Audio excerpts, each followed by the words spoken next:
pour venir poser un problème à Riahi qui s'en mêle un petit peu les jambes.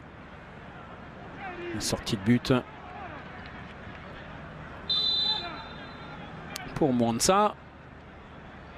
Il reste 2 minutes dans le temps réglementaire de cette première période. Il y aura sans doute un petit peu de temps additionnel après la blessure en début de rencontre d'Owen Tembo qui est finalement resté sur le terrain. Riahi, la tête levée, regarde ses partenaires, le tacle de Tchongo.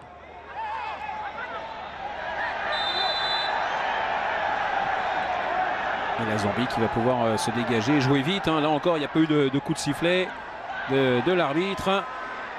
C'est mieux si on voit le jeu.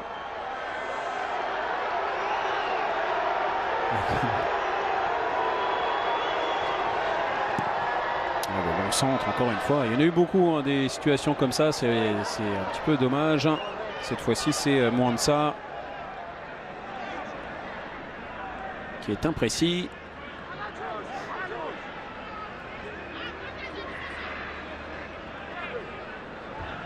Qu'est-ce qu'il va bien pouvoir dire à ses joueurs? Avram Grant, d'abord bravo pour toute cette énergie déployée pour bien défendre. Mais il reste encore du temps aux Marocains pour être dangereux dans cette première période. On verra le temps additionnel dans quelques secondes maintenant. Merih avec Boulaksout, la tête levée. Merih qui avait poursuivi son effort ne sera pas servi.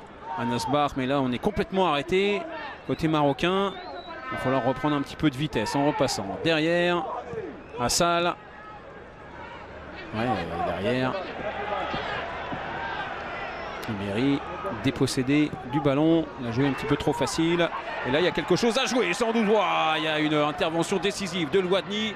Et là il y a quelque chose à jouer pour les Marocains avec Aïtou Khan. Tergiverse un petit peu. Et à nouveau, le ballon est perdu. Mwanza, pourquoi pas être dangereux pour les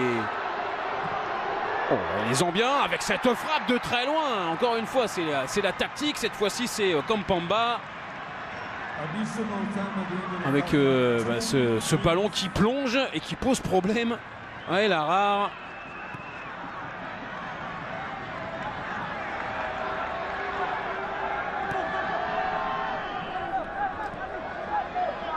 Ils ne se découvrent pas comme ça. Ils peuvent revenir tout de suite en défense, les Zambiens, en frappant à 30 mètres. C'est la 3e. Comme ça, après les 2 de Banda tout à l'heure. Les Marocains peuvent frapper de loin aussi. Voilà la réponse avec la parade de Mwanza face à Boulaksout. Belle frappe, bien enveloppée. Ça prenait le chemin du but.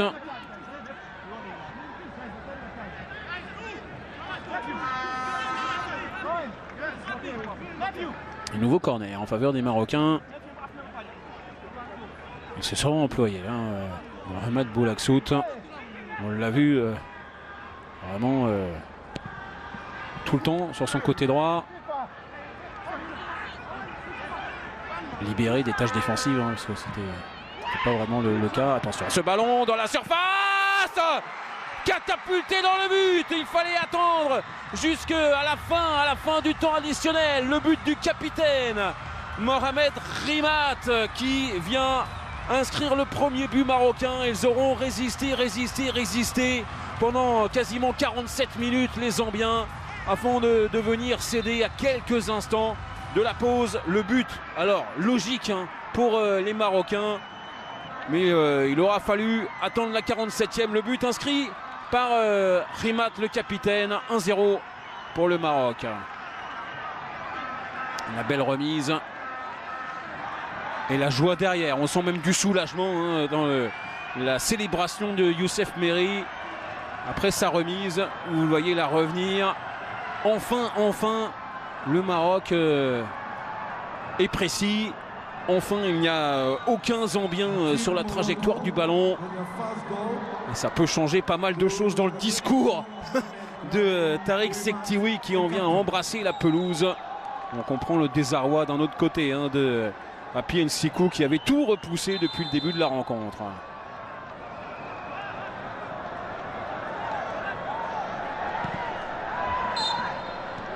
Et on va en rester là dans cette première période. On se dit que c'est un peu cruel.